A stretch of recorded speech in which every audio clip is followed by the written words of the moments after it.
dusanga mu gitabo cyo kitangiriro igice ni cya gatatu umurongo waho wa 15.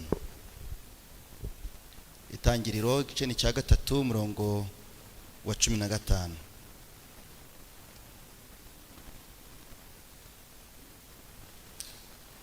Turi mu itangiriro igice ni cya gatatu umurongo wa 15. Abahageze muvuge ngo amen. Reka duhere ku murongo wa 14. Titi ravuga ngo Imana hana inzoka na Adamu na Eva. Murabizi Imana imaze kurema Adamu, imaze kurema umugabo n'umugore, ibaha amabwiriza nuko bagomba kwitwara, baza kubirengaho. Nyuma yaho haza ibihano. Hari ibihano byahawe Adamu, byahawe Eva. Umurongo wa 14 uravuga ngo Uwiteka Imana ibwira iyo nzoka iti, kuko ukoze ibyo uri ikivume kirengeje amatungo yose n'inyamaswa zo mu ishyamba zose, uzajya ugenda ukururinda, uzajya urya umukungugu iminsi yose y'ubugingo bwawe. Umurongo wa 15, nzashyira urwango hagati yawe n'urw'uyu mugore, no hagati y'urubyaro rwawe n'urwe, ruzagukomeretsa umutwe nawe uzarukomeretsa agatsinsino.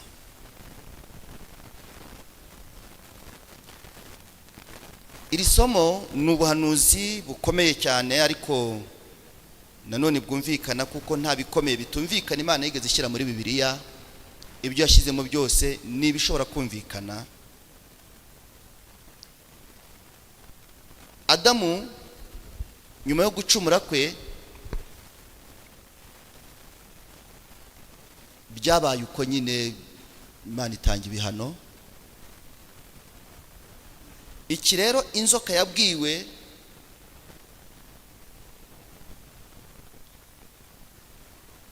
ari we Satani, kuko Satani yari yihinduye mu nzoka.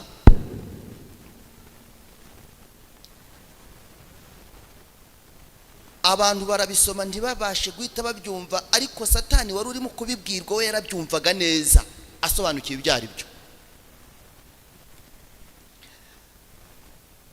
Urubyaro rwavugwaga hano ni Kristo ubwe.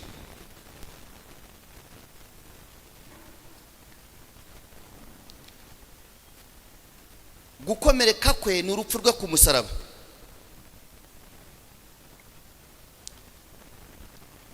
Hanyuma gukomereka k'umutwe wa Satani ni ugutsindwa burundu. Paulo yaranditse ngo Imana izamenagura Satani munsi y'ibirenge.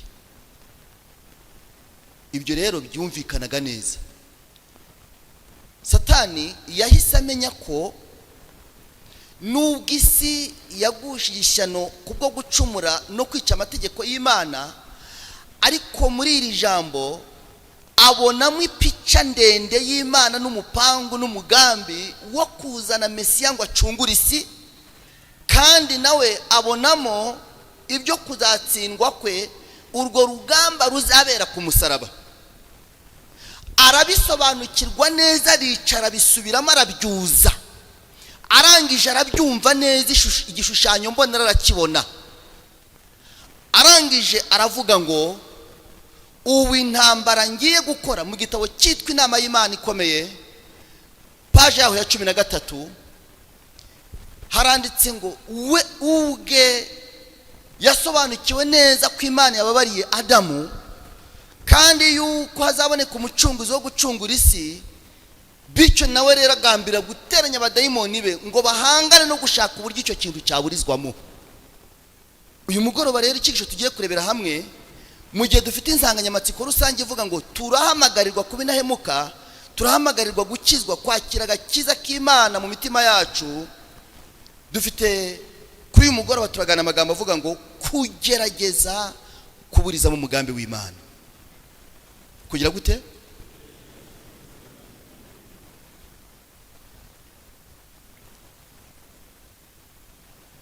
kugerageza kuburizamo umugambi w'Imana.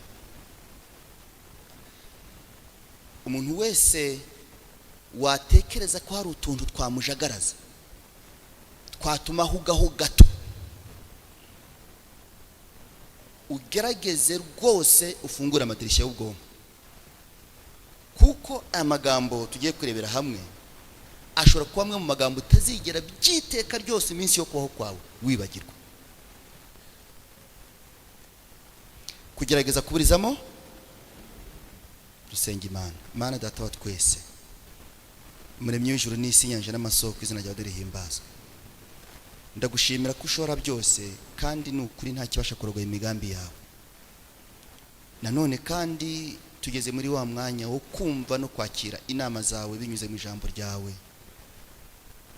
Ndagusaba ngo ubane natwe, ube muri iri teraniro rwose, uburizemo imigambi yose ya Satani. Ubutware bwawe aba aribwo bubaha ahantu, imitima yacu ihugukire kumva ibyawe. Ndagusaba imbaraga z'umwuka n'iz'umubiri, umpa amagambo y'ubwenge ahuje n'ubushake bwawe. Ku musozo Yesu ashyirwe hejuru, natwe duhabwe umugisha. Ni mu izina rya Yesu mbisabye, amen. Kugerageza kuburizamo umugambi w'Imana. Tujyane mu kanya gato. Adamu akimara gucumura, Imana yaramusanze imubaza uko byagenze. Yaravuze ngo ni umugore wampaye.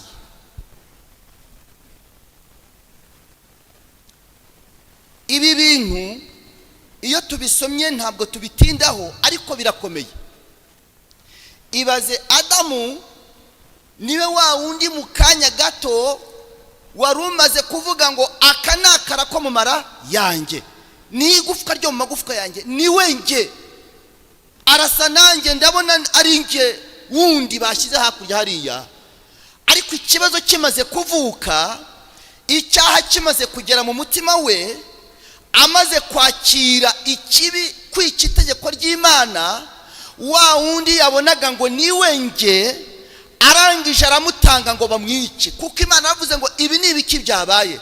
Adamu aravuga ngo niba ari urupfu rugenewe icyabaye, ugomba gupfa ninde? Ni wa mugore. Niba ari ugufungwa, sinjye muri bufunge, ni wa mugore. Niba ari ugukubita, ntabwo ari njye muri bukubite, ni wa mugore. Ibyo bintu birahabanye. Kubona uwo yavugaga mu kanya amutura ya mitoma yose, ubu noneho ari kumusheta ngo bajye kumwica. Wari wabibona bamanuka kuri tapi huje ku Muhima, bakaza bakimbagira, bakagera hano, bakajya gucana buji hariya, imodoka zidekoye ziri hanze hariya, simujye mubona buri munsi.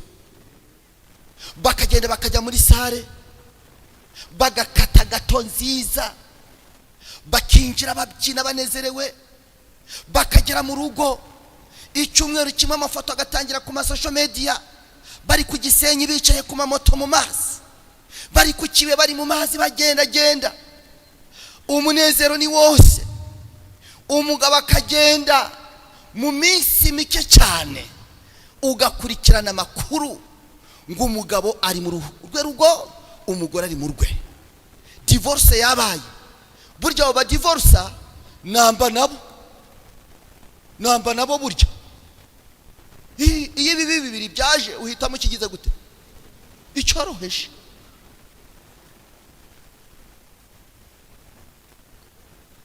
Simbashimye, ariko aho kumuca igihanga bakavuga ngo umugabo yisha umugore, ngo umugore yisha abana. Umugabo, abantu bajya bibwira ngo nuko batakundanye. Oya rwose, baba barakundanye ndetse cyane, ahubwo umwe muri bo aba yamaze kwakira icyaha mu bugingo bwe. Hari utuntu mukora duto duto ukibwira yuko ntacyo dutwaye. Mbarahira Imana yo mu ijuru, bipfa kuba Imana yaravuze ngo ntuzagikoreho, umunsi wagikozeho uzapfa. Niba yaravuze ngo ntugakore ku isabato, nuyikoraho ntugire ngo uzabaho, uzapfa. Niba aravuze ngo ntukariganye kimwe mu 10 nukirya nukuri uzapfa. Niba aravuze ngo ntukabeshye nubeshye uzapfa. Nta mugabo n'umugore utandukanywa batandukanyije hatabayeho urupfu. Babarahiye ngo tuzatandukana n'urupfu.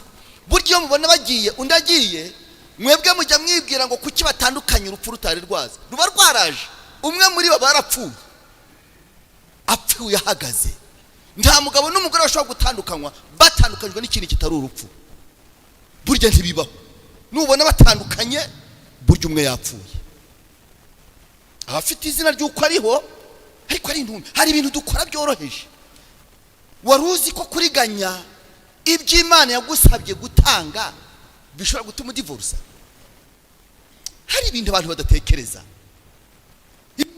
Ako kantu kinjiye mu mutima wawe niko kazamura urubuto rwo gukora moshya. Kuko Adamu imbuto yinjije muri we, Bibiliya tubwira ngo yafashe itunda. Ariko gusa itunda si ikibazo kuko ryaribwaga nk'uko ndaribwa, ahubwo nuko gusa Imana yavuze ngo ntuzarikoreho.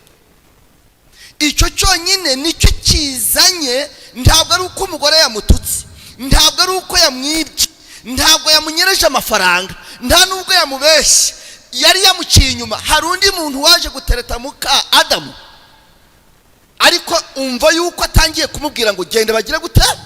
Mu yandi magambo aramwiyiciye hejuru y'icyaha.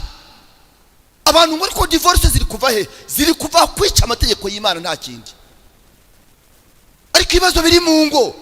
Ubu turakora imiryango, inyigisho z'imiryango. Nkunda kuzikora tugakora amasemina. Bagabo mu bigenze gutya, bagore mu bigenze gutya. Izo tekinike ni nyinshi, abahanga bo kuzisobanura barahari, ariko ntibizashoboka. Tekinike zose wakwiga ufite icyaha mu mutima ntibizamacinga. Basore bagenzi banjye, bakobwa nshuti z'Imana,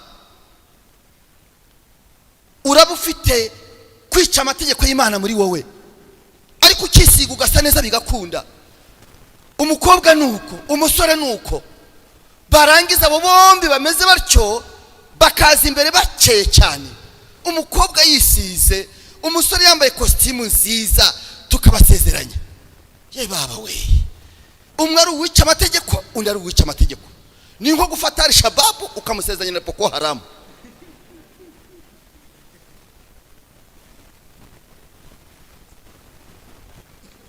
Bakagera mu rugo ukabona barakeye rwose. Urugo rwiza, ukwezi kwa buki, natwe tukajyaho kubasura, bakadusukira kuri zaji mu bikoresho byiza cyane batahanye. Ariko reka mbabwire, niba mwica amategeko y'Imana ntiruzamara kabiri. Izi zini nta kindi ziri kuzira. Iyo ni password mbahaye, nta kindi ziri kuzira. Uragenda ukajya gukora ukica amategeko y'Imana warahiriye.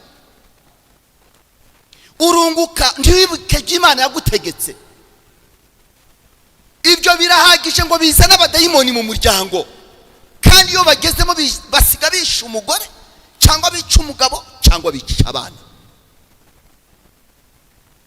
Nabyo kuvuga ngo nuko adatanga keya, ngo nuko atagira gute. Reka nkubwire, ninde azaguha keya kuruta izo Eva yahaga Adamu? Ninde mugabo uzabwira umutomo umugore we myiza nk'iyo Adamu yabwiye umugore we? Hari uwo se? Ariko icyaha bamaze kwinjiza mu mutima gitumye avuga ngo genda bakwice. Imana tugire neza. Satani atsindwe mu izina rya Yesu. Abasore benshi barimo barasenga, Mana wazampa umukobwa mwiza, ntawe uzabona. Wambaye umusore ukubaha Mana, umusore wubaha Imana, wowe urayubaha. Niba ushaka umuntu muzima, sister, bwira Imana itunganye imibereho yawe. Haleluya.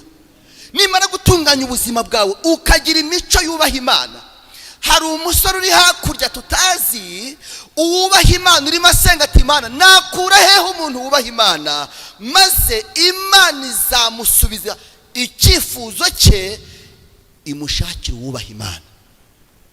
wowe mukobwa shaka uburyo wazagenda umeze nk'igisubizo cy'amasengesho y'umusore uri gusenga.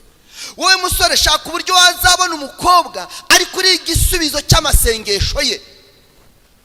Haleluya. Akusakana kubwenge fifi. Nakana kubwenge.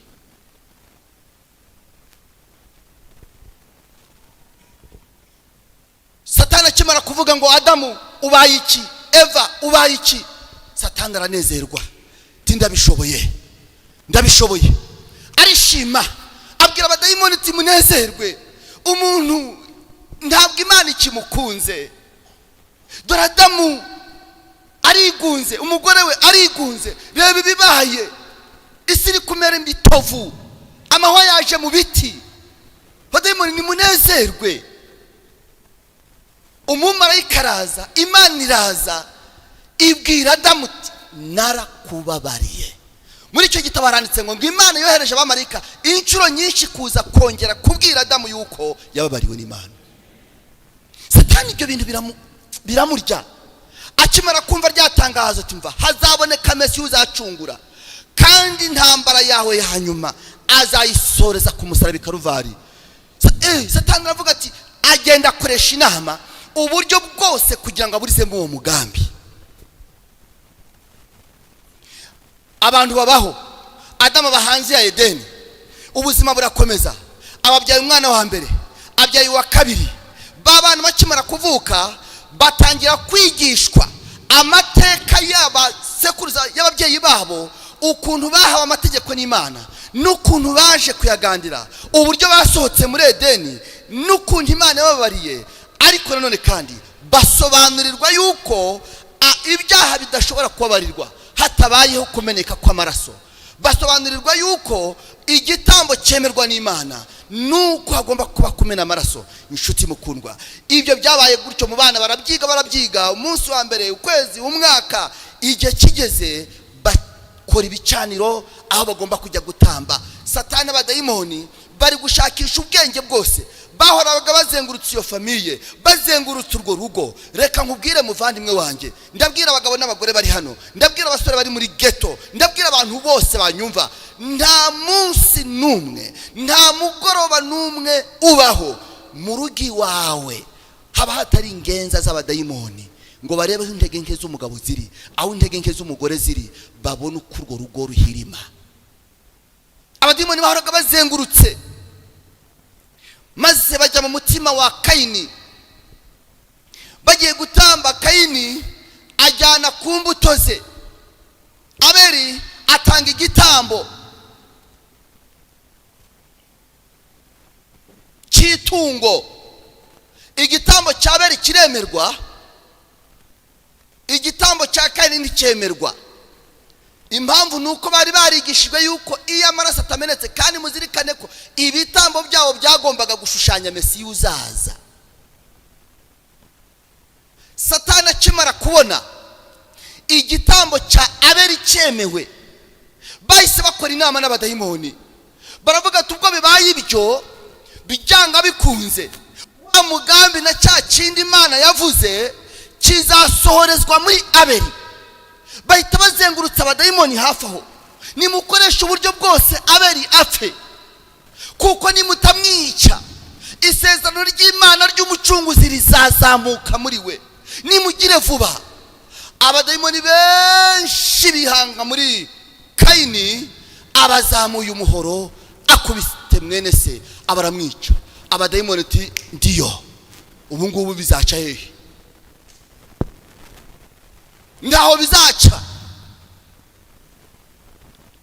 Igihe kirageze, barishinye baranezerwa, bari kugerageza kuburizamo wa mugambi w'Imana. Barishima baranezerwa cyane. Igihe kiragera, Adamu abyara umuhungu amwita Seti, nawe akomeza kumwigisha nk'uko abandi bigishijwe. Kayini ari hirya iyo, abamukomoka bamaze kuba benshi, isi ikomeza kugwira, abantu bari benshi bakomoka mu gisekuruzo cya Kayini wo. Maze umwana wa Adamu wundi wavutse nawe amaze kwigishwa, atangira kubahiriza amategeko y'Imana. Mu kubahiriza amategeko y'Imana, abamukomotseho nawe iyo generasiyo yose iba abubaha Imana. dayimoni ati remba abwira abantu b'Imana, abwira mw'abadayimoni, abwira abadayimoni tuva rero ubu bintu biradukomeranye, dore abo kwa Seti babyaye umuryango munini, basenga Imana yo mu ijuru, bubahiriza amategeko y'Imana, nimukore ibishoboka byose, mugende mubatere, tuburize muri ya mugambi. Erega nimutabikora mutyo tuzapfa, nimutabikora mutyo bazaturimbura, nimugerageze uburyo bwose. Abadayimoni bajya gushuka abo kwa Seti ngo bice amategeko y'Imana, wapi, babona byanze, ngo bange Imana, wapi, ngo bacike intege be kujya gutambira Imana gusenga, babona generation kwa Seti bakomeje gusenga, bakabaca intege ariko bagakomeza, bakabasubiza inyuma ariko bakakomeza, bakagwa ariko bagakomeza. Satani yibaza ibi n'ibiki tuzakora, none bigenze bite? Umusozi wo kwa Kayini bahirgiyo, umusozi wo kwa Seti n'abakomoka bahirgiyo, baza kwiyungura igitekerezo, baravuga bati rero kugira ngo abantu tuzabashobore, nimureke dufata abakobwa bo muri generation yo kwa Kayini, bagende bajye biyambika ukuntu muri generation yo kwa Seti, maze abahungu n'abagabo bo kwa Seti nibazajya babona aba bakobwa, nitugirirwa amahirwe bakabashaka mo, ibyo bivange bizajya, abakobwa bacu muzajya mugenda mujyeyo, nibamara kubashaka nimugerayo mwebwe icyo muzakora nukujya mubigisha gusenga ibigirwamana gahoro gahoro, kugira ngo abantu b'Imana bazahinduke bizange. Maze abakobwa baratangiye, bakajya bimakiya bisiga ukuntu, bakambara ubusa buri, ubundi bakajya guhahira mu masoko yo kwa Seti, bagatambuka. Abagabo do ko nameze ngo yo wababonye. Satani ari muri campaign, umuntu akava iwabo akava Muhanga asize robine, akaza n'ijerekani aje kuvoma ku Muhima, nta kindi kimuzanye ari ukuza yerekana uko ateye. Wamubonye sha, bakamukurikiza amaso, batangira gushakana nabo. Rero nimubona ibyo biri mu kuba, Satani burya bari muri campaign. Nduzigera ubona abahanzi baragenda bagakora indirimbo, umuhungu akayiririmba yambaye imyenda yikwije, ariko arabizi ko itazarebwa nadashiramo umukobwa wambaye umwambaro w'imbere gusa n'agakingirije agatuza. Mwarabibonye se? Kandi akabikora ku buryo nyine yizonga. Abahungu rero hari igihe gara nkaho aho ari kwizonga agata kanda kuri pose. Yo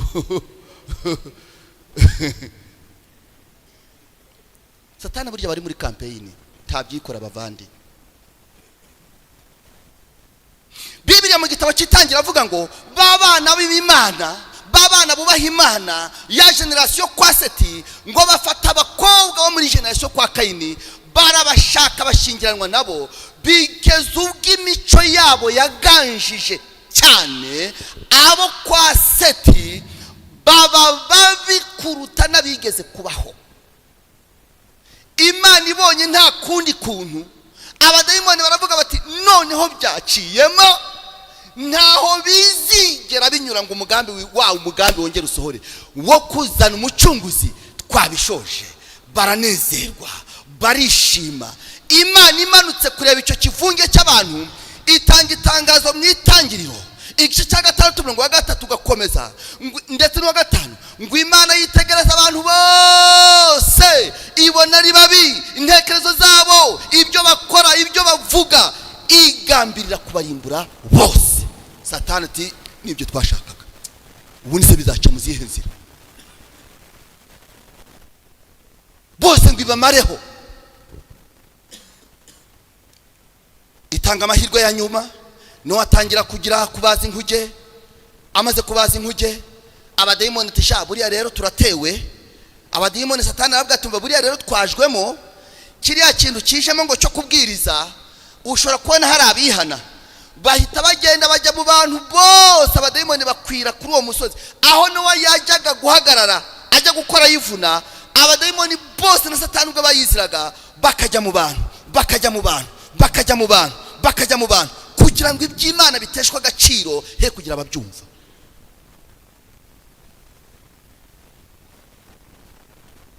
Abana bawe mu rugo,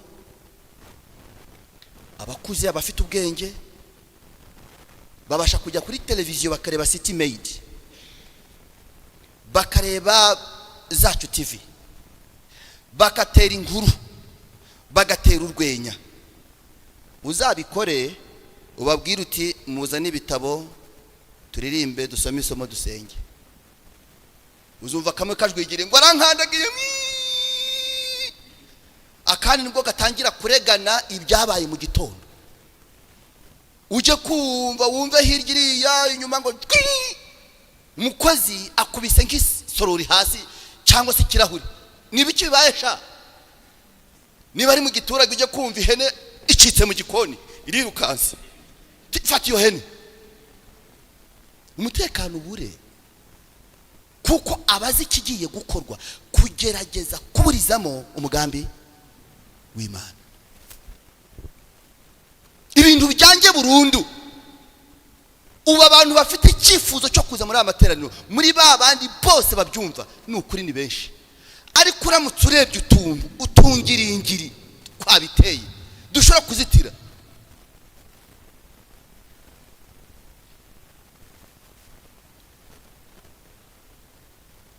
Nowa arigisha, bamwe barabyumva abandi barabyihorera. Igihe kiragera barangije, umwuzure uburaje, Satani atungurwa no kubona itsinda ry'abantu 8. Ibi ni ibiki kandi? Aba baducitse gute? Bariya bazasorezwa mu mugambi w'Imana. Inkuge amazi arashoje, aramanutse ku musozi wa Ararati. Mu gitabo cy'Itangiriro igice cyaho cya 7 bazababwira ngo Nowa aragenda yubaka igicaniro muri iyo misozi. Haba havutse indi generation y'abasenga Imana, yabubaha Imana, yabubahiriza amategeko yayo, bakajya batambira Imana igitondo n'ikigoroba. Satani TV ni ibiki? Bariya baturutse he? Ibi bishe gute? Muzamure imbaraga zanyu. Abadayimoni barakora ngo baburize mu mugambi w'Imana.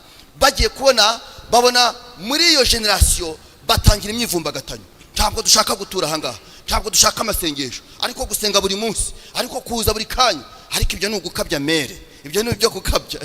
Uzabwiye umusore hatari ko mwagiye muse ngo ariko mere, ubwo se mere, ubwo urabona gusenga Imana ntiyabyumva. Umusore araza mu gitondo, akaza saa 4 mu rusengero, akaza saa 5 bagiye kubwiriza, nabwo ukabona yabangamiwe rwose, ukabona hari ukuntu ameze nk'uri kubangamirwa. Ariko wajuza mu rusengero mu gitondo buri gukora iki? Ariko mere nawe ntugakabye. Kwano barivumbagatanya, baravye twebwe ntabwo dushaka gutura hano Ararati, ntabwo dushaka guhatura. Ese murifuza kujya? Reka tumanuke, urabona hari ahantu hera, ahantu hari ikibakiza hitwa Gishinari. Baramanuka bajyayo, bagezeyo Satani aravuga ati ubwo bamaze kuhagera, reka mbabwire bubaka umunara. Wa munara w'Ibabeli, ibintu biracika. Barubaka mu gitabo cy'Itangiriro 11. Imana iravuga tumva abantu ndabona bashize umugambi hamwe, ibintu bazabishobora. Barubaka bagera iyo ruguru. Uwo mushinga ntabwo Imana ari ushigikiye, wagomba guhomba ugatsindwa. Bigeze ubwo yanzu yabo batangiye kutumvikana, ibintu biradogera, indimi zabo zicibwamo ibice, maze bamwe bajya hirya iyo, abandi bajya hirya iyo, abandi barirukanka. Bagenda ariko bafite imigambi yo gusenga ibigirwamana. Aho bagiye hirya iyo basenga ibigirwamana, aho bagiye hirya iriya basenga ibigirwamana. Satani ati mubakurikirane muramenye be gusenga wa mugambi, kuko nibaramuka babikomeje twebwe tuzatsinda, Imana izadutwika. Ndabizi neza ko izadutwika. Mukore rero ku buryo twazatsinda, tugatwara ubwami, yaba ari ubw'ijuru yaba ari ubw'isi, tugatwara ubwami akaba ari twe dutsinda. Abadimoni bagakora ngo baburizemo umugambi, kuko bazi yuko ni umugambi w'intsinzi ku bakristo, ku bantu b'Imana.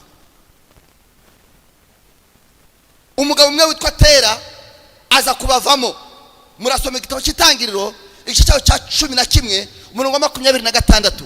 Umugabo umwe witwa Tera wa wundi se w'Aburahamu aza kubavamo. Imana yambwira ati va rero va mu gihugu cyanyu muri Uri y'Abakaludaya werekeze i Kanani ugende ujye guturayo, aho hantu ujye wubaha Imana usenga umuremyi w'ijuru n'isi n'inyanja n'amasoko. Satani abonye uwo muntu umwe uturutse muri abo bantu aravuga nti ibintu birakaze tuzapfa.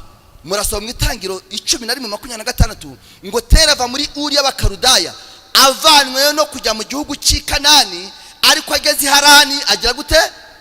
Arahatura. Mwene magambo yaravuye Nyabugogo agiye i Remera, ariko ageze Sonatibe arahatura. Abantu b'i Harani bo muri Uri y'Abakaludaya bari bazi ko Tera n'umuryango we bibereye i Kanani, ariko ab'i Kanani ntibazi Tera n'umuryango we. Mwene magambo bahagurutse bavuga yuko bajya i Kanani, ariko mu by'ukuri Kanani ntibagezeyo, no muri Uri y'Abakaludaya ntibagize gute? Naho ntibariyo. Bahagamye hehe? I Harani. Bahagamye he? Bageze i Harani akagozi kaho karabazirika kugira ngo be kuzasohoza wa mugambi w'Imana. Niyo mpamvu ubona abakristo benshi bahagurukana imbaraga, bahagurukana umwete, baza mu rusengero bakabatizwa, bakamanika ibiganza byabo bazamuye, barahira kuri Yorodani bafite umwuka, bazinuka mu rusengero, baza rwose bafite icyifuzo cyiza cyo kuzaba abakristo bazima bubaha Imana. Uwo muvumba Satani akavuga ntaha iri hindi iri bafite abazabakomokaho, abazabavukaho bazajya baramya Imana, tuzatsindwa. Nimushaka hano mubahagamisha be kugera iyo bashaka kujya. Niyo mpamvu abakristo bahagurutse mu bapagani, ariko ntiwababona mu bapagani ntibakiriyo kuko ntibatega, ntibagisinda, bavuye mu tubari, ariko no mu bizera bazajya mu ijuru Imana ntibabonayo. Bahagamye he? Ni muri izo ntege nke. Ni umukristo ariko udafite Kristo muri we. Ni umwizero wo kumuhima ariko udafite Imana. Araririmba ariko ntuzamubaza ibyo gusenga, ntuzamubaza iby'Imana muri we. Yaboneka muri repetition imyaka yo kubaho kwe, ariko ntazaboneka mu mwanya w'amasengesho iminsi yo kubaho kwe. Perezida wa korali uri hano uzabigerageze, ubwira abaririmbyi bawe ati ejo bundi kuri repetition ya jeudi ntabwo tuzarepeta, tuzasenga. Uzabona message nyinshi zigusaba uruhushya. Perezida simpari, nagiye gusura tonto. Perezida simpari, murumuna wanjye yagize ibibazo. Perezida mumpa gahushya, ngewe narwaye, munda hari kundya. Brupa bose bazabura, ariko uzabwe tumva mugire vuba muze murepete twenda kujya ku Kibuye mu kwa 11. Simubizi nta uzabura, kandi na kimwe mu cyuma ashatse ntiyagitanga, ariko wabona itiki. Mana we, imvune zonyine twagize muri ubu buzima twibwira ko dukorera Imana, ariko ugasanga umuntu yahagamye Harani. Mu bapagani ntariyo, no muri babandi biteguye gusanganira Yesu nabwo ntagize gute? Akaba hagamye, hari akagozi kamuziritse. Satani aravuga ati ndiyo wa mugabo. Iyo usomye igitabo cy'Itangiriro 11 uwo murongo 23 barakubwira ngo Tera yaje gupfira i Harani, tigeze agera i Kanani. Satani tubibwenzemo neza rwose, abwira abadayimoni biti mukoze akazi neza, umugambi ntuzasohora. Umugabo witwa Aburahamu aza guhaguruka, tumva nubwo data yapfiriye hano, ariko nza makuru neza yuko twahagurutse twerekeza i Kanani. Arangije ati mbivuyemo, njyewe ndakomeje urugendo. Satani atari kuyuwaje gute? Uyaje gute koko? Naramuka ageze i Kanani umugambi w'Imana uzagira gute? Uzasohora. Imana iteza ibibazo, yaje gukomeza kubyara abana. Za ntambara zose mwumvise hagati za Esawu, Yakobo, bene se bagurisha Yakobo Yosefu bamugurisha, bya bindi byose kwari kugerageza kuriza mu mugambi w'Imana. Yesu abonye ibyo byose bitangiye kuba, intambara ari nyinshi, hazaho gahunda yo gutamba ibitambo, ngo umuntu wese uzagira ikibazo atambe, Imana iture hagati y'abantu, bubaka ubuturo bwera. Satani yagwanyije umugambi n'igikorwa cy'ibitambo mu buturo bwera mu buryo bukomeye, kuko yarabizi neza yuko umugambi w'Imana wo gucungura isi, wo gucungura nge nawe uzasohorezwamo aho ngaho. Ariko ibyo byarakomeje bigeze ubwo abantu basigaye babikora nk'imihango batakizi rwose n'icyo bishushanya. Ariko Yesaya cyaho cya 7:14 baje kumva itangazo ritunguranye, abadayimoni baratungurwa, Satani aratungurwa, yifata mu mutwe yibaza ibibaye. Ni itangazo ryaje umuhanuzi rivuga ngo dore umwara azasamenda. Ibi ni ibiki kandi? Ibi ni ibiki? Oya, mushakisha impamvu zose. Wa mwari yasaminda buriya mu munsi w'amateka muzumva yuko hari haratoranijwe abakobwa bagomba kuzabyara Mesiya, kandi Mariya atoranywamo, ariko yaje kwirukanwa. Ni mu busome amateka muzabisanga burya yirukanwe mu bazabyara muri abo bakobwa. Bavuga ati ariko wowe urabona hari ukuntu iwanyu mu ibintu bugiye tuzagutumaho. Aragenda. Satani yarabizi. Ariko kera kabaye marayika Gaburiyeli, tugeze mu gitabo cya Luka, ubutumwa bwiza bwa Yesu Kristo bwanditswe na Luka, yaje gusura Uriya aramubwira tumva urahiriwe ku Mana, hari imbuto iri muri wowe. Satani abimenya neza yuko bya bintu atari kumenya aho biri kujya bica. Bigenze gute kandi? Mariya aratwita. Satani abwira abadayimoni ati mukoresha impamvu zose uyu mugore mu muhitane n'uruhinja rwe. Baramuhiga bamucasha hasi hejuru. Igihe cyo kubyara kigeze, Satani arimo abicungira hafi, ahita agenda yongorera abayobozi baho Mariya yaratuye no hirya iwabo wa Yosefu ngo bashireho ibarura. Iryo barura ry'igitaraganya niryo barura rya mbere ryabayeho. Hatabi barura ry'igitaraganya. Yosefu n'umugore utwite ugeze mu gihe cyo kubyara babafashe urugendo bagenda. Bageze mu nzira umugore abafashwe n'igise. Ati nyabune ndumva bikomeye. Yosefu kuko yari yarigeze undi mugore wari warapfuye, wenda mu makuru yari ayafite, ariko abantu iyo bagishaka hari ubwo utamenya ibyari byo. Umugore akubwiye we nagiye kubyara bwa mbere, hari ubwo utamenya amakuru, cyane cyane abagira ubwoba nkanjye.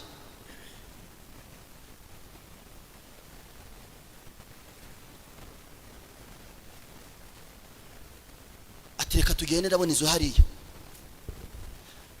Akimara kuvuga dore inzu, Satani yasabwira abadayimoni ati nimwirukange mujye kubanziriza muri iriya nzu.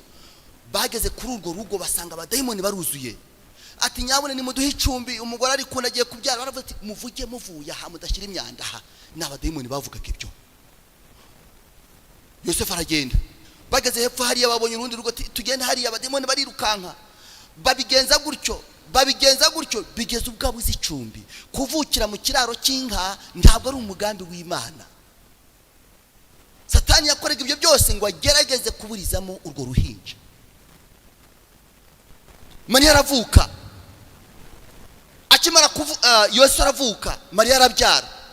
Akimara kuvuka ngo Satani yagotesheje abadayimoni i Betelehemu hose. Arazenguruka. Aravuga ngo mukoreshe buryo ki muri buri rugo mwinjiramo. Umwana w'umuhungu wese musangamo mumuhitane. Mukoreshe impamvu zose, mugote he kugira ucaha. Barangije bakora baravuga batumva kuva ku mwana wavutse uyu munsi kugeza mu myaka 2 mukureho binjira mu rugo basaka ahantu hose. Simwabyumvise? Basaka ahantu hose. Babona uruhinja batema.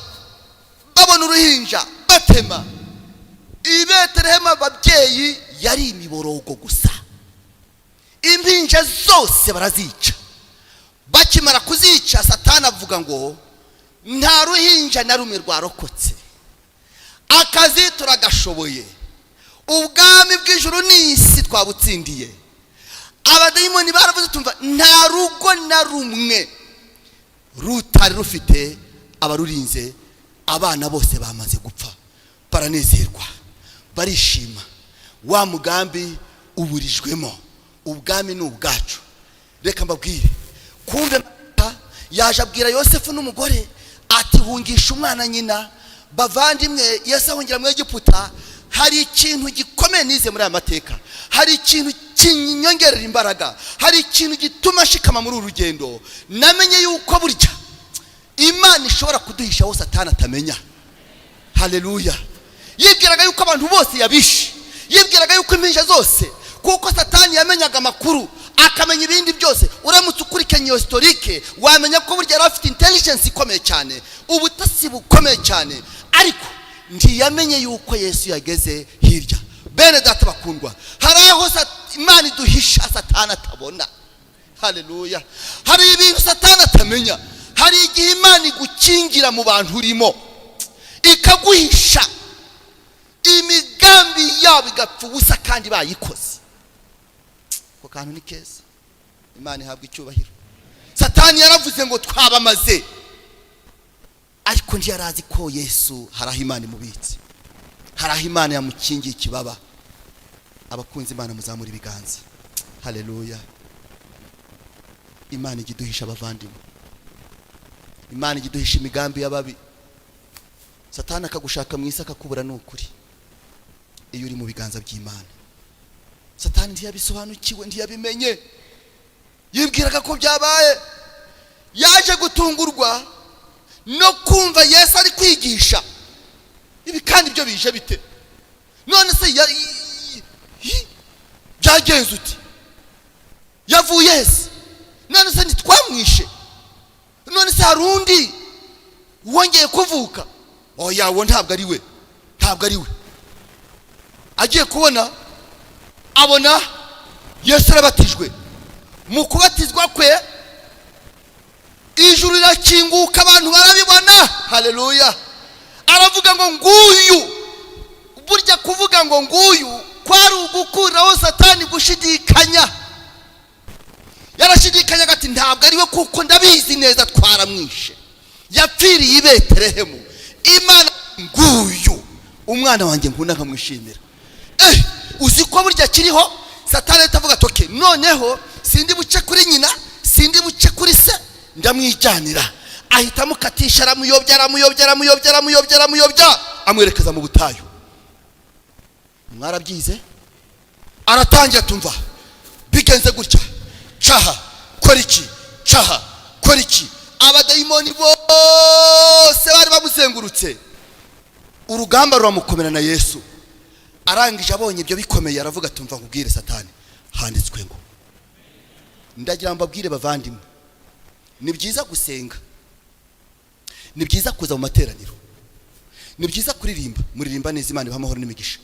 Ni byiza gukora byiza mu rusengero, ukaba umudije mwiza, ukaba umudiyakoni, ukaba umukuru w'itorero, ngaba pastor mwiza. Ibyo ni byiza rwose, turabikeneye. Ariko mbarahira Imana, ikizatuma dukura ibirenge kuri iyi si, ibituro byacu Yesu akaduhamagaramo ngo dusohoke tujye mu ijuru, nuko twagendeye muri handitswe ngo. Iki ijambo ry'Imana rigusaba ugikore, icyo rikubuza ukihorere. Zaburi Dawudi yaranditse ngo 19:11 ngo nabiki ijambo ryawe mu mutima wanjye kugira ngo ntagucumuraho. Arongera ati ijambo ryawe nitabaza ry'ibirenge byanjye n'umucyo w'inzira zanjye zose. Yesu arabwiriza. Bavandimwe, Satani abonye Yesu avuze ngo handitswe ngo, Yesu ngo aramutsinda, aragenda. Aravuga tumva nkubwire, abademoni baragiye barakorakorana, baravuga bati ibi noneho ni ibiki? Dore yatsinze yigendeye, ibi turabigenza gute, turakora iki? Ariko aryenje, ndakwereka ndamutegeye uriya munsi. Hari igihe uri hano i Kigali umuntu akubwira tuva nkubwire, nzakugira mu giturage, uzamubwire ngo ugereye amahoro. Giturage se, mu giturage hari iki? Uzakugirayo, uzamubwire tujyeyo, ugereye amahoro. Haleluya. Hari igihe Imana iduhisha abadayimoni batazi. Barahira Imana. Bamwe muri hano mushobora kuba mufite ubwo buhamya, mushobora kuba mufite mu mateka, mwaba mubizi cyangwa mutabizi. Hari abari hano kubera ko Imana yabahishe. Haleluya. Kubera ko Yesu yabagiriye neza. Yesu arigisha abwira abantu tubwami bw'Imana buri hagati muri mwe, abona abantu bose batangiye kugenda babyemera abandi babyanga, ariko Satani aravuga ati ibintu rwose mw'abadayimoni mwe ndabona bizadukoraho. Abantu bari kumukurikira kandi rwose uyu mugabo arimo arerekeza ku musaraba. Yibukaga cya kindi yavuze ngo azagukomeretsa umutwe naramuka ageze ku musaraba. Mumenye ko turaba dutsinzwe. Icyumweru cya nyuma cya Kristo Satani yakoze ibikorwa byose.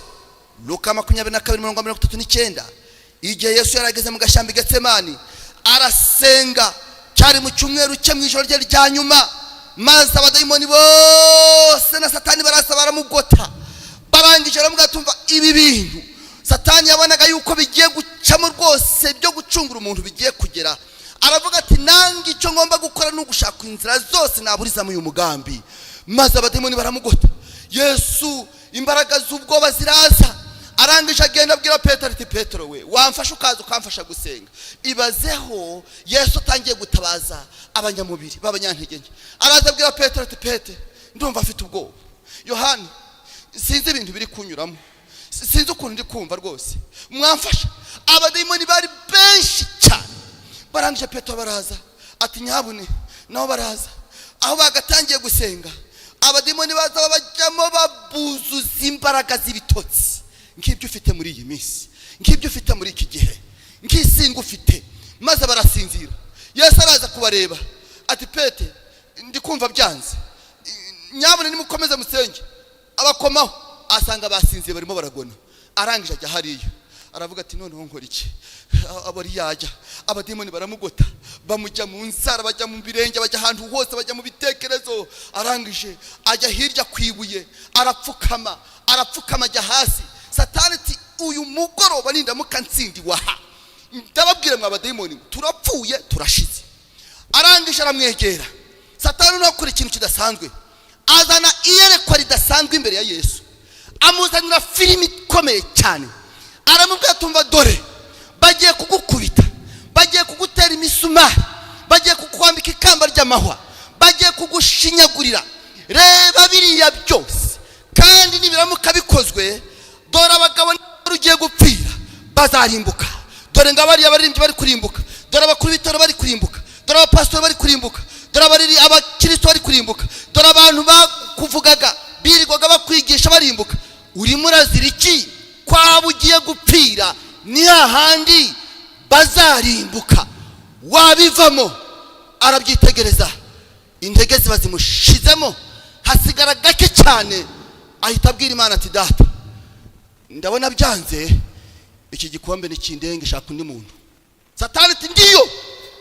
Bazamura uburibwe barabuzamura. Arakomeza ati iki gikombe nimusaba muri Luka 22:43 Yesu ngo akimara kuvuga ngo iki gikombe ni kindenge, ngo Imana yabonye bikomeye, yahise yohereza umumarayika wihuse vuba na bwangu amuzaniye filime yerekwa. Dore abagabo n'abagore bazajya mu ijuru, dore abasore n'abakobwa bazakizwa bo kumuhima, dore ibituro bizakingurwa kubw'amaraso yawe, dore abantu bazajya mu ijuru, dore abazakuririmba by'ukuri, dore abapastori bazakizwa, abagabo n'abagore mu isi, abazungu, abirabura, bameze bate, abize n'abatarize. Reba bariya bose bari kuzamuka bameze nk'imiriro mu kirere, abo bazaturuka mu bise by'amaraso yawe. Komera shikama. Yesu aravuga ngo data umubiri n'ugucitse intege, umutima urakunze. Haleluya. Satani ati ni ibiki? Twari tumugeshejeho neza, yaragiye guhorahora, yaragiye gupfa, ibi ni ibiki? Aravuga ngo umutima urakunze.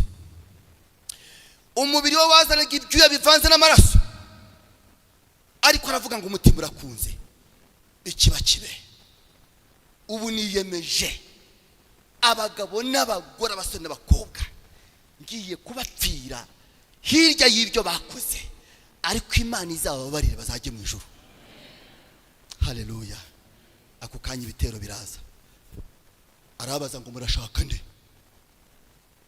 Tini Yesu w'i Nazareti. Tinije babikubise hasi. Satani araza atari ku nkubi kubise hasi, wanyerera kuko nubundi ko nubwo wabyemeye, ariko wanyerera ukigendera. kuko bamubajije bwa mbere biravuga ngo bikubise hasi bamera nk'abagize gute, kugira ngo abone akanya ko guca havuga ati ubwo bapfuye reka ngire gute. Ariko umwuka aravuga ati wamaze kubyemeza, kandi Imana yohereje marayika wo kugukomeza. Haleluya. Barongera barazuka. Ati mwavuze harya ko mushakane Yesu w'i Nazareti ninjye, barasubira hasi. Satani iti ariko urabona atari amahirwe so guhaye noneho waca. Ati oya nabyiyemeje. Baragaruka baramujyana, bamukorera ubugome bwose, bya bindi mujya mubona muri filime ngo bakubita bagira gute. Reka mbabwize ukuri, nta mwana w'umuntu ushobora kugera ku rugero rw'ibyo Yesu yakoreye ku musaraba. Muzabimenya, tuzabimenya tugeze mu bwami bwo mu ijuru. Burya yakorewe ubugome bw'indenga kamere kugira ngo ibyo bintu abivemo. Ku isaha ya saa 9 aravuga ngo data, mu biganza byawe niho nshize ubugingo bwanjye. Umutima uraca, Imana iteraho kashe ngo incungu y'abagabo n'abagore mu isi kuva kuri Adamu kugeza kuzavuka irabonetse. Nta nshuti nziza nka Yesu atsemba ibyaha byacu. Ni amahirwe kumwizera Yesu.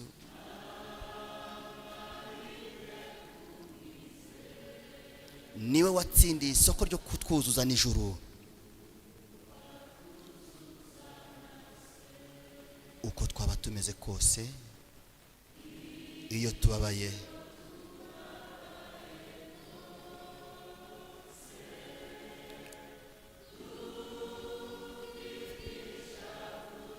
afata ibyo byose akabirundanya akabyerekeza ku Mana,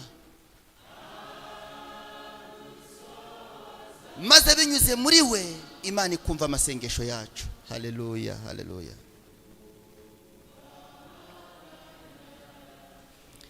Satani akimara kubona ibyo bibaye aravuga ati baragiye n'abadayimoni. Ibi mbivuze nk'umuntu wenda bishoboka ko bagiye hariya bakaryama aravuga ati twapfuye n'ubundi bazatwica tuzarimbuka kabaye. Ariko aravuga ati uzi ko nibutse nubwo apfuye abazamwizera Imana izajya ibabarira, ariko niba bazajya bapfa ntibazajya bazuka, kuko naramuka azutse bizadukomerana, n'ubundi bazazuka bajye mu ijuru. Barangije baragenda abadayimoni bose bajya kwirunda kwa Herode, ati nimukoresha uburyo bwose ntazuke. Matayo 27:62 ngo baragenda bajya kwa Herode, barazitira bajya ku gituro cye. Bibiri avuga ngo bahomaho ubushishi, bashyiraho beto, bashyiraho ibindi. Abadayimoni bose baza birundaho, abasirikare b'abahanga baza bajya kuri cya gituro. Ati mukoresha uburyo bwose kuko naramuka azutse nibwo ibyiringiro by'abera biri babyuzuye. Barabirinda. Arimo aragerageza uburyo bwose bwo kuburizamo uwo mugambi. Igituro barakirinda. Munsi wa mbere, wa kabiri, wa gatatu. Bibiri ya Matayo 28 umurongo wa mbere ngo kuwa mbere w'iminsi 7 isabato yarayivuyemo, Imana yohereje marayika araza kubita umurabyo. Abantu ngo bumvise umutingito b'abasirikare, ariko ntabwo ari umutingito, n'umuriri ubwishi bw'abamarayika bajaho, bigeze ubwo isi itigita. Abasirikare bamera nk'abapfuye, abadayimoni barahunga. Satani ati shamuri kwirukanka mujyahe, reka ntuzi byabaye hariya wowe.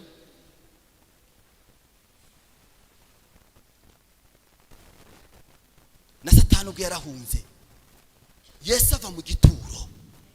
Feri ya mbere Bibiri atubwira ngo yahise azamuka ajya mu ijuru, maze kugira ngo agaragarize ibindi biremwa byo mu ijuru uko intambara yari imeze hasi, afata bamwe mu bapfuye kera bizeraga Imana arabazura, azukana nabo, abazamukana nk'imiriro. Haleluya. Nguko abandi bantu b'Imana bapfuye bazazuka, nubwo Satani abajyana mu kivunja akabica, akabica akoresheje intambara, akoresheje jenoside. Reka mbabwire, nubwo imibiri yabo yaba itarigeze iboneka, bazazuka mu izina rya Yesu. Haleluya. Azamukana nabo ajya kubwira Imana Data wa twese ati dore ngaba. Intsinzi y'umwami Yesu.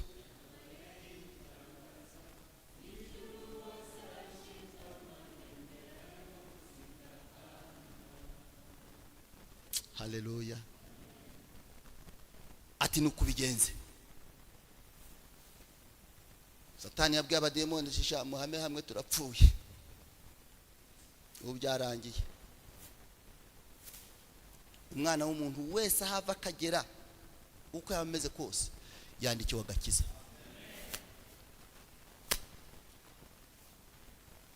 Satani ati ndibutse nubwo Yesu yabirangije iyo nzinzi ikaba yabonetse, ariko umuntu ku giti cye we ntiraboneka.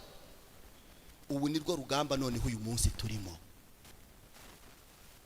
Yesu yarabishoje iby'Imana yari yaramutumye, ariko kuri wowe bisoza ari uko urangije urugendo rwa muri iyi si, ubuzima burangiye. Niba ukiri muri uru rugendo rero, Yobu yaranditse ngo igihe ukiri muri uyu mubiri tuba dufashe igihe mu ntambara. Niyo mpamvu bavandimwe, Satani ari kugerageza kuburizamo umugambi w'abakristo. Intambara muzumva hirya no hino ku isi, buriya hari igihe wumva ngo intambara zabaye muri Ukraine, uriya ni umugambi wa Satani wo kuburizamo gukizwa kw'abantu. Arabizi ko ubwami Yesu yabutsindiye ku musaraba rwose kuko yaranazutse, ariko igisigaye Satani ntakiri kurwanira ubwami, ntakiri kurwanira intsinzi yo kugira ngo azayobore. Arabizi ko ibyo byamucitse, icyo kibuga yamaze kukisezereramo ubwe, ahubwo arabizi neza ko wowe bitarashika. Abari gushaka rero nabo bazarimbukana. Ubu cyasigaye no kuvuga ngo singomba kuzarimbuka njyenyine, nzajyane n'abakuru b'itorero, nzajyane n'abaririmbyi, njyane n'abizera, abanyamadini, mfata abapastori, mfata abasenga n'abadasenga, ndashaka nanjye kugendana nabo. Ubu rero aho ikibazo kiri ni ugucika uwo mugambi wa Satani, kugerageza kuburiza mu mugambi w'Imana ku buzima bwawe. Niyo mpamvu uyu munsi wa none ubaho ukajya kubona ibyo wemeraga utangiye kubipinga, ibyo wakoraga utangiye kutabikora. Intege nke, nta mwanya wo gusenga. Ibintu byose byerekeza ku gakiza, umwana w'umuntu arabihunga. Tujye mu rusengero ariko ntitwubaha amategeko y'Imana.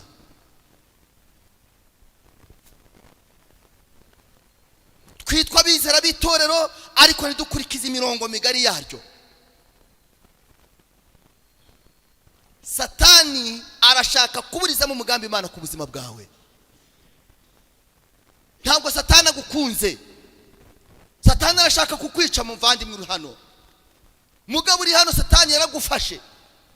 Nuba n'umugabo n'umugore batakiri kumvikana, menya ko ari uburyo bwo kugerageza kuburizamo umugambi w'Imana ku buzima bw'uwo muryango. Abana, umugabo n'umugore. Umugabo yinjira mu nzu adasuhuza, umugore atangiye guca hirya no hino. Ibikorwa byinshi aza mu isi, intambara z'urudaca hirya no hino. Buriya numva intambara mu Burayi ugira ngo ni umuntu w'Imana uri gushakishwa. Nta ntambara ziba muri iyi si atari umukristo uri guhigwa, ntazibaho. Kuko za hirya ziraba, ibintu bigahenda, umukristo usengera ku muhimu uri gucuruza ku isoko hariya atangira aboneta, ariko ibi bintu nuko gusora nabiriya uwabigenza gutya. Kubera intambara abereye muri Ukraine bagahiga umukristo uri kumuhima. Nta ntambara nimwe ibera ku isi itari gushaka umuntu uri hano. Nuyumva muri Amerika ko manguri muri Israel, burya ni wowe usenga uri gushakishwa wa hano kumuhima, kugira ngo agerageze kuburizamo umugambi w'Imana. Nubona ibiza bivuye mu higiyo, ukabona isi ibintu bigenda bihindagurika, iterambere ribangamye amategeko y'Imana, umuntu usenga Imana arimo arashakishwa kugira ngo Satani agerageze kuburizamo umugambi w'Imana ku buzima bwawe. Niyo mpamvu ubusinzi bukujyaho ukagerageza ariko bikanga. Yakurindishije abadayimoni, urunguka ntukiranukire Imana. Yakurindishije abadayimoni. umuntu araza akaguhemukira ugasigara utarahemutse ariko nawe wanze kubabarira kugira ngo ako ngako kazakujyane. Nta juru ry'Imana uzabona, ntiwababarirwa n'Imana nawe utababarira. Ubusinzi, ubusambanyi n'ibindi bisa nabyo, kugira ngo agerageze kuburiza mu mugambi w'Imana. Imana tugire neza bakundwa. Uyu mugoroba mfite ibyishimo byinshi ku bagabo n'abagore batangiye kuvumbura aho Satani yabategeye kugira ngo aburize mu mugambi w'Imana kuri bo, ariko bagiye gufata umwanzuro uvuga ngo oya rwose, nk'uko Aburahamu yabwiye Satani ari hariya Satera yabaye mu gihugu cy'iharani, aravuga ngo oya nje ndahagurutse, nubwo iyo njya ntahazi ariko ndagiye, Imana izanyobore. Hari abagabo bagiye kuvuga ati nubwo bigoye fasha umwanzuro, oya Satani, umugambi w'Imana kuri nge ugomba uzasohore byanga bikunze. Haleluya. Satani akimara kubona ibyo byose yamenye ko burya Imana umugambi wayo aho iwuhisha, aho iwubika, nta barozi bahagera, nta ntwaro kirimbuzi zawuburizamo, nta bakomeye babihagarika, nta bantu babitsindagira ngo biveho. Oya, ijambo ry'Imana muri Yesaya igice cyaho cya 42:8 Imana avuga ngo icyubahiro cyanjye sinzagihundi, kandi 14:24 ngo nukuri nje Uwiteka, uko nabigambire niko bizasohora, kandi uko nabitekereje niko bizaba. Imana nihabwe icyubahiro. Urashaka ko umugambi w'Imana kuri wowe ukomeza ukabaho, cyangwa urashaka ko umufatanya bikorwa wa Satani wo kumufasha no kuburizamo umugambi w'Imana ku buzima bw'abandi? Wa mugore wari stressa, wa mugabo wabuze amahoro kubera wowe, abavandimwe bawe muri korari, nubona abantu intambara ziri mu kuba, umenye ko Satani ari muri campaign. Oya, Satani atsindwe mu izina rya Yesu.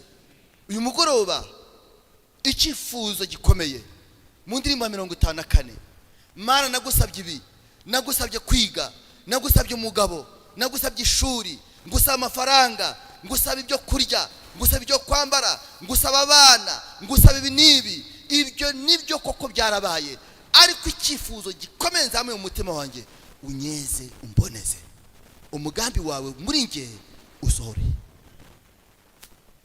Hariho icyo mwakamwa nubwo mpora nguye. Imana itweze, Imana itweze. Unyejeshe amaraso yawe, unyejeshe imbabazi zawe. Zamura ikiganza ubwira Imana ati Imana mpanagurwa hose, umugambi wawe usohorezwe muri nge. Sengera mu mutima, hombeka amaso, indirimbo ibisengesho. Ndashaka gukira ibyaha birimburwe, umugambi w'Imana usohorezwe mu bugingo bwanjye. Ndashaka gukira ibyaha bikurweho, umugambi w'Imana usohorezwe muri nge.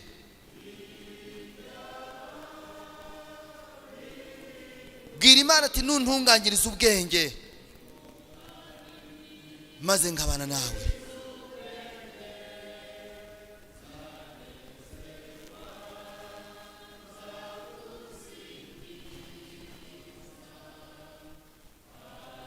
Ariko umutima ukubaha, umutima wuzuye kuba indahemuka ku Mana ni urutaho. Zamura ijwi ryawe ubwira Imana ati Mana untunganye, mpanagurwe hose.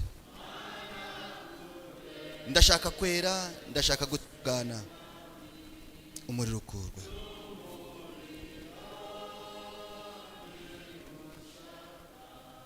Gira ibyaha,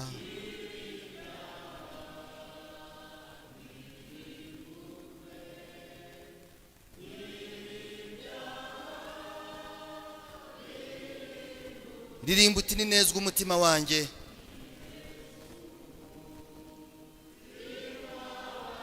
Ninezwa umutima wanjye, nzamenya ubwenge bwo guhangana n'ibi bitero bya Satani, ubwenge bwo guhangana n'iyi bitero, mbibwirijwe n'umwuka w'Imana uba muri nge. Biramo ngo ninezwa umutima wanjye,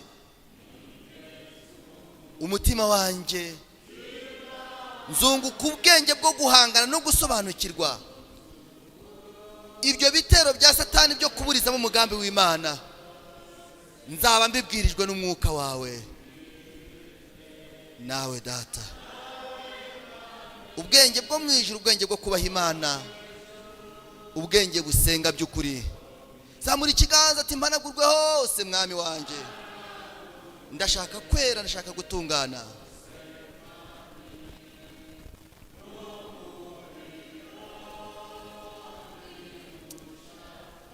Ngira ibyaha birimburwe.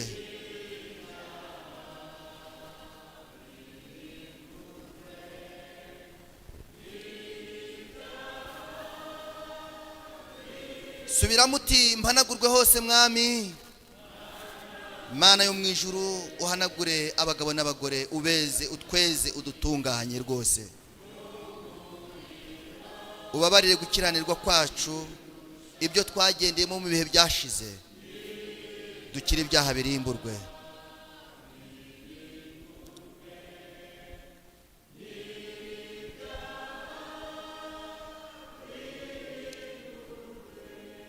Mana data wa twese, umuremyi w'ijuru n'isi, inyanja n'amasoko, izina ryawe nirihimbazwe.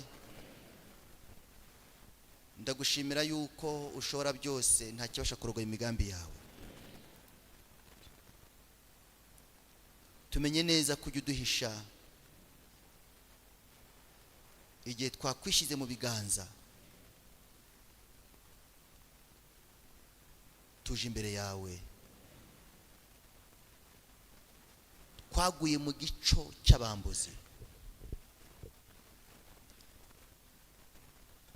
Hari ibyo satani yagabye ku bugingo bwacu, ibitero bikomeye, abigaba mu rugo rw'uyu mugabo, mu rugo rw'uyu mugore, abitera igitero gikomeye kuri uyu musore n'uyu mukobwa, kandi cyari kigambiriye kuburizamo umugambi w'agakiza ku bugingo bwe. Ndetse benshi baguye muri icyo gico. Ubu hari n'abicaye hano bafite izina ry'uko bariho ariko batakiriho mu buryo bw'umwuka. Ariko amahirwe dufite, ijambo ryawe ravuga ngo unyizera naho yaba arapfuye azabaho. Abo bapfuye mu buryo bw'umwuka barambikeho ikiganza bazuke. Uhereye uyu munsi umugambi wawe usohorezwa mu bugingo bwacu. Sengeye umugabo uri hano, sengeye umugore, sengeye umukobwa n'uyu musore. Amaraso ya Yesu atweze. Amaraso ya Yesu adutunganye. Amaraso ya Yesu atuboneze. Amaraso ya Yesu atwambika imbaraga. Amaraso ya Yesu aduha ubwenge bwo gusobanukirwa n'ibyo satani atugabaho ngo aburizemo umugambi wawe kuri twe. Uduhe mwuka, uduhe Yesu mu bugingo, mu izina rya Yesu. Ngiza mahirwe nduwa Yesu, nubu mfite.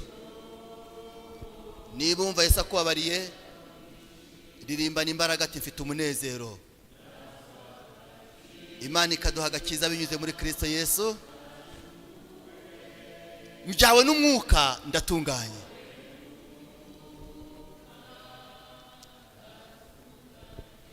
Ndirimba cyane ati nibyo ndirimba yuko Yesu ambabariye, nibyo ndirimba yuko Imana isobanuye ubuzima bwanjye.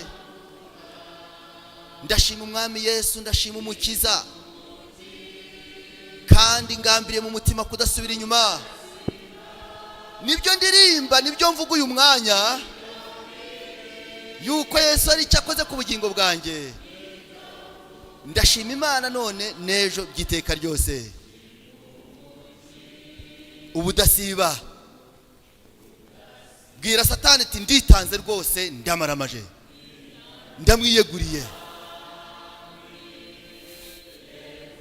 Haleluya, haleluya. Ndumva mu mutima hakeye, ndumva muri nge mbohotse, ndumva Imana imbabariye. Ibyo satani yakoze bipfuye ubusa. Ni ubuntu bw'Imana bubukoze, si impamvu yindi. Haleluya, haleluya.